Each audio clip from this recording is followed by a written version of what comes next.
రండి, మనం ఈరోజు మన ఛానల్లో ఒక ముఖ్యమైన మంచి విషయాన్ని నేర్చుకుందాం, తెలుసుకుందాం.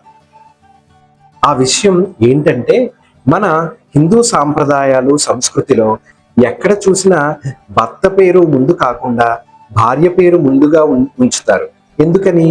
ఉదాహరణకు చూడండి, సీతారాములు, రాధాకృష్ణుడు, గౌరీ శంకరులు, లక్ష్మీనారాయణులు, ఇలాగా ఏ దేవుడు దేవతల గురించి మనం సంబోధించాలన్నా ముందు స్త్రీ పేరు ముందు పెట్టి తర్వాత పురుషుడి పేరు తర్వాత పెడతాం. ఎందుకలా?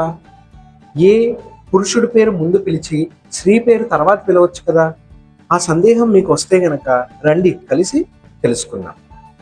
దీని వెనకాల లోతైన ఆధ్యాత్మిక అర్థం ఉంది. పురాణాల ప్రకారం స్త్రీ అనేది శక్తి.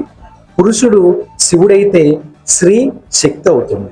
శక్తి లేకుండా శివుడు కూడా శవమే అని శాస్త్రాలు చెప్తున్నాయి. దీనిని శంకరాచార్యులు సౌందర్యలహరిలో వర్ణిస్తారు.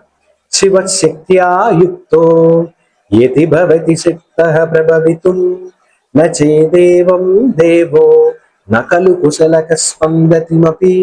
ఆయన ఏమంటారంటే, శివశక్త్యా యుక్తో, శక్తితో లేనటువంటి శివుడు గాని శక్తి లేనటువంటి ఏ దేవతలైనా కనీసం స్పందించను కూడా స్పందించలేరు. అందుకే భార్యను ఎల్లప్పుడూ గౌరవించే చిహ్నంగా ఆమె పేరును ముందుగా ఉంచే సాంప్రదాయం ఏర్పడింది. చూడండి, సీతారాములు అని చెప్తారు. రాముడు ఒక్కరే కాదు, సీతాదేవితో కూడి ఉన్న రాముడు అని అర్థం. రాధాకృష్ణుడు అంటే రాధ లేకుండా కృష్ణుడు అసంపూర్ణం. అదేవిధంగా పార్వతీ పరమేశ్వరుడు అనే పదంలో కూడా పార్వతీ అమ్మ పేరు ముందు ఉంది. ఇది మన సాంప్రదాయం, స్త్రీకిచ్చే గౌరవం.